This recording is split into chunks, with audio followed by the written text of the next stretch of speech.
Well, I went to Leeds in 1971. I chose it largely because I knew it already because my brother was there.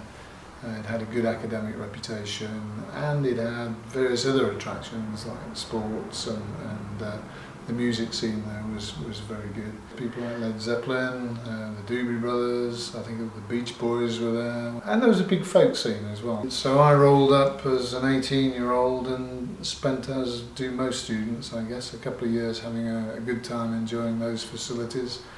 And then, of course, I had to get my head down and study for my final degree, which I did. I decided to qualify as a chartered accountant in Leeds, and the first thing I did once I was qualified was say I want to go and work in Latin America.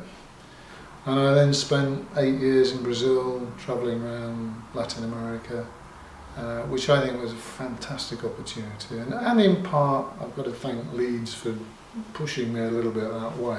Late 20s, I was already doing things in places like Brazil and Argentina that I just could never have imagined doing in the UK. I worked in a number of different industries, from film production and distribution through to logistics and pharmaceuticals, and eventually into backup power or power protection, as we call it.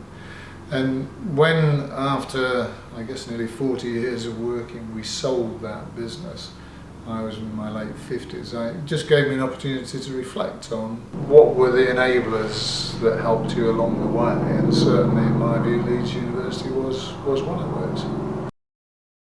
I see the value of education to helping people progress in life.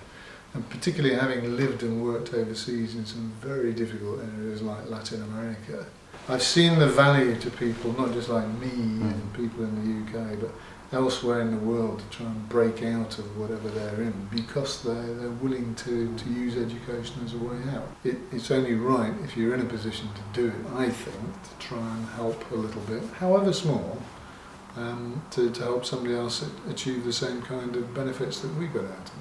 Helping somebody else to do that appeals to me.